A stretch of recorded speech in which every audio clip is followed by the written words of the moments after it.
Myself, Dr. Manju Meena, Assistant Professor in Chemistry from Government College, Kota. आज हम structure and bonding के अंतर्गत resonance का अध्ययन करेंगे। रेजोनेंस क्या होता है? हम जानते हैं कि जब कोई यौगिक दो या दो से अधिक संरचना द्वारा दर्शाया जाता है तो प्रत्येक संरचना द्वारा यौगिक के किसी न किसी गुण की व्याख्या की जा सकती है। ये संरचनाएं अनुनादी संरचनाएं कहलाती है। अनुनादी संरचनाएं काल्पनिक होती है। ये वास्तविक संरचना का प्रतिनिधित्व अकेले नहीं कर सकती है। यौगिक की वास्तविक संरचना में अनुनादी संरचना, अनुनादी संकर का योगदान होता है। अनुनाद से यौगिक की ऊर्जा कम होने के कारण स्थायित्व बढ़ जाता है। कार्बन डाइऑक्साइड की निम्न अनुनादी संरचनाएं होती हैं। इसके अंदर 3 अनुनादी संरचनाएं पाई जाती हैं और एक अनुनादी संकर होता है। फर्स्ट संरचना में जब कार्बन से ऑक्सीजन की तरफ बॉन्ड टूटता है तो कार्बन पे प्लस आवेश और ऑक्सीजन पे माइनस आवेश आ जाता है सेकंड संरचना में। सेकंड संरचना में जब हम कार्बन से ऑक्सीजन की तरफ दूसरा वाला बंध तोड़ते हैं तो कार्बन पर प्लस और ऑक्सीजन पे माइनस। इस प्रकार से इन संरचनाओं में अनुनाद होता रहता है। इसका निम्न संरचना सूत्र द्वारा इस अनुनादी संकर को प्रदर्शित किया गया है। बेंजीन की अनुनादी संरचनाएं में कैकुले की संरचनाएं, देवार की संरचनाएं और आयनिक संरचनाओं के द्वारा प्रदर्शित किया गया है। कार्बोनेट आयन की निम्न अनुनादी संरचनाएं होती हैं और ये अनुनादी संकर है। अनुनाद के नियम, रूल्स ऑफ रेजोनेंस। सभी अनुनादी संरचनाएं लुईस संरचना के सिद्धांत का पालन करते हुए लिखनी चाहिए, जिसमें वो सभी बंध युग्मित इलेक्ट्रॉन एवं आवेशों को पूर्ण रूप से दर्शाएं। सभी अनुनादी संरचनाओं में परमाणु की स्थिति नहीं बदलनी चाहिए। संरचना फर्स्ट एवं सेकंड अनुनादी संरचनाएं नहीं हैं क्योंकि इनमें परमाणु की स्थिति बदल रही है। जैसा कि इसमें 2 कार्बन परमाणु हैं और प्रथम कार्बन परमाणु पर 2 हाइड्रोजन और द्वितीय कार्बन पर भी 2 हाइड्रोजन परमाणु, लेकिन सेकंड संरचना में प्रथम कार्बन पर 3 हाइड्रोजन है जबकि दूसरे पे 1 हाइड्रोजन है। अर्थात इसके अंदर परमाणु की एटमों की संख्या चेंज हो रही है, इसलिए ये अनुनादी संरचनाएं नहीं हैं। सभी अनुनादी संरचनाओं में युग्मित व अयुग्मित इलेक्ट्रॉनों की संख्या समान रहती है। यदि अनुनादी संरचनाओं में ऋणावेश उपस्थित है तो वह अनुनादी संरचना ज़्यादा स्थायी होगी जिसमें ऋणावेश अधिक ऋण विद्युतीय परमाणु पर उपस्थित हो। इस संरचना में हम देख रहे हैं कि कार्बन पे माइनस आवेश है और कार्बन पे प्लस आवेश और ऑक्सीजन पे माइनस आवेश, अतः यह अधिक स्थायी संरचना है। जबकि इस संरचना में कार्बन पे माइनस और ऑक्सीजन पे प्लस आवेश है, अतः यह अस्थायी संरचना है। विभिन्न अनुनादी संरचनाओं में उस संरचना का योगदान सर्वाधिक होता है जिसमें आवेश का फैलाव अधिक तथा विपरीत आवेशों का पृथक्करण न्यूनतम होता है। वे अनुनादी संरचनाएं कम महत्व की होती है जिनमें समान आवेश निकटतम परमाणुओं पर उपस्थित हो।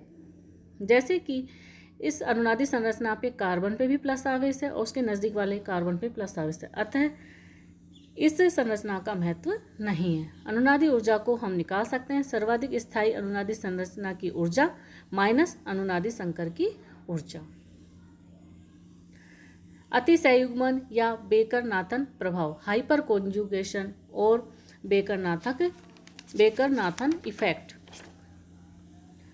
किसी अणु में सिग्मा बंध के इलेक्ट्रॉनों के स्थानांतरण के कारण उत्पन्न अनुनाद की स्थिति अतिसंयुग्मन प्रभाव कहलाता है। अर्थात कार्बन हाइड्रोजन बंध के सिग्मा इलेक्ट्रॉनों के स्थानांतरण के कारण उत्पन्न अनुनाद अतिसंयुग्मन कहलाता है। इस प्रकार के अनुनाद में सिग्मा बंध के इलेक्ट्रॉन निकटवर्ती पाई तंत्र या भरे हुए पी कक्षकों के साथ अतिव्यापन करते हैं। अतिसंयुग्मन को आबंध रहित अनुनाद भी कहा जाता है क्योंकि अल्फा कार्बन परमाणु तथा अल्फा हाइड्रोजन के मध्य कोई वास्तविक बंध नहीं होता है। उदाहरण के लिए एथिल कार्बोनाइन में मैथिल के CH बंध के इलेक्ट्रॉन धनावेशित कार्बन परमाणु के रिक्त पी कक्षक के साथ अतिव्यापन करते हैं।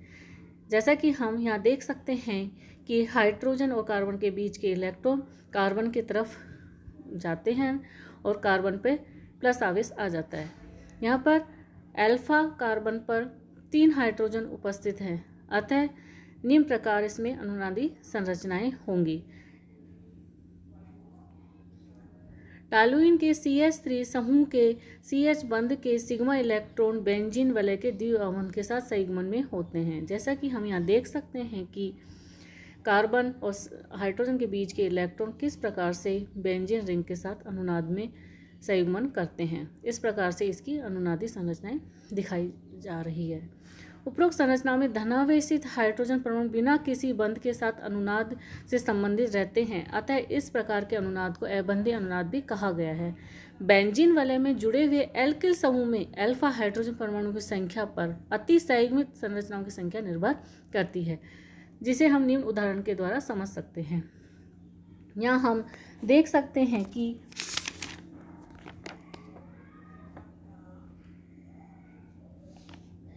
टॉलुइन के अंदर 3 अल्फा हाइड्रोजन उपस्थित हैं, अतः इसकी अतिसंयुग्मित संरचनाएं 9 होगी।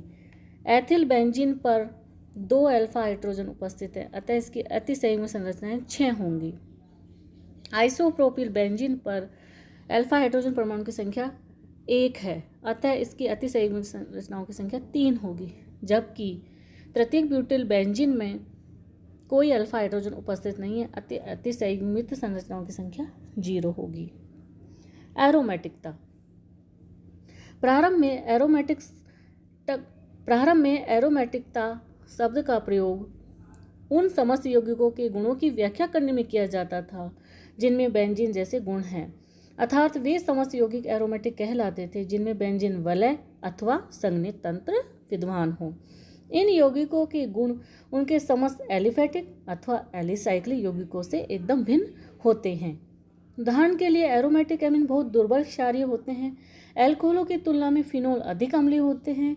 यद्यपि ये असंतृप्त होते हैं, तब भी ये योगात्मक अभिक्रियाओं की अपेक्षा प्रतिस्थापन अभिक्रिया अधिक आसानी से देते हैं। इनकी हाइड्रोजनीकरण ऊष्मा अपेक्षा से बहुत कम होती है, अर्थात ये बहुत अधिक स्थायी होते हैं। कालांतर में कई ऐसे यौगिक ज्ञात हुए जिनमें उपयुक्त वर्णित एरोमेटिक गुण अथवा एरोमेटिक लक्षण तो हैं, लेकिन अणु में बेंजीन वलय नहीं होती है। अतः एरोमेटिक यौगिक केवल बेंजीन वलय वाले अर्थात बेंजोनोइड ही नहीं होते, वरन बिना बेंजीन वलय के अर्थात नॉन बेंजोनोइड भी होते हैं। अतः अब हम उन समस्त यौगिकों को एरोमेटिक कहते हैं जिनमें निम्नलिखित गुण हों, अर्थात निम्न गुणों में से किसी यौगिक की एरोमेटिकता का निर्धारण होता है। फर्स्ट, एरोमेटिक यौगिकों के अणु समतल चक्रीय होते हैं। सामान्यतः 5, 6 अथवा 7 सदस्यों की वलय बनती है, जिनमें संयुग्मित द्विबंधों का एक बंध निकाय होता है। इनमें असंतृप्त यौगिकों की अभिलाक्षणिक योगात्मक तथा ऑक्सीकरण अभिक्रियाएं आसानी से संपन्न नहीं होती है। असंतृप्त होते हुए भी ये यौगिक इलेक्ट्रोफिलिक प्रतिस्थापन अभिक्रिया संपन्न करते हैं। फोर्थ, इन यौगिकों की हाइड्रोजन ऊष्मा तथा दहन ऊष्मा के मान अपेक्षित मानों से बहुत कम होते हैं, अर्थात ये निर्धारित ऊर्जा स्तर से कम ऊर्जा स्तर पर होते हैं। दूसरे शब्दों में ये असामान्य रूप से स्थायी यौगिक होते हैं और इनकी अनुनाद ऊर्जा का मान अधिक होता है। इनमें पाई इलेक्ट्रॉन चक्रीय रूप से अस्थानीकृत होते हैं। इनकी वलय में उपस्थित पाई इलेक्ट्रॉन की संख्या हकल के नियमानुसार 4n+2 होनी चाहिए। यहाँ n एक पूर्णांक है जिसका मान 0, 1, 2, 3 आदि होता है। हकल नियम या 4n+2 का नियम। सन 1937 में हकल ने क्वांटम यांत्रिकी के आधार पर कुछ एक चक्रीय यौगिकों का अध्ययन किया और एरोमेटिकता से संबंधित एक बहुत ही महत्वपूर्ण नियम दिया, जिसे हम हकल नियम के नाम से जानते हैं। इस नियम के अनुसार किसी समतल चक्रीय अर्थात प्लेनर साइक्लिक यौगिक में एरोमेटिक स्थायित्व अथवा उच्च विस्थानीकरण ऊर्जा अर्थात हाई डिलोकेलाइजेशन एनर्जी अथवा उच्च अनुनाद ऊर्जा हाई रेजोनेंस एनर्जी तब तक नहीं हो सकती जब तक कि उसके चक्र अथवा वलय में 4n+2 पाई इलेक्ट्रॉन नहीं हो जाते। दूसरे शब्दों में हम कह सकते हैं कि किसी समतल चक्रीय यौगिक में यदि 4n+2 पाई इलेक्ट्रॉन विद्यमान है तो वह यौगिक एरोमेटिकता व्यवहार दर्शाएगा। अतः यदि किसी अणु की समतलीय वलय में 2, 6, 10 आदि पाई इलेक्ट्रॉन विद्यमान हो तो वह यौगिक एक एरोमेटिक यौगिक की भांति व्यवहार करेगा। Thank you.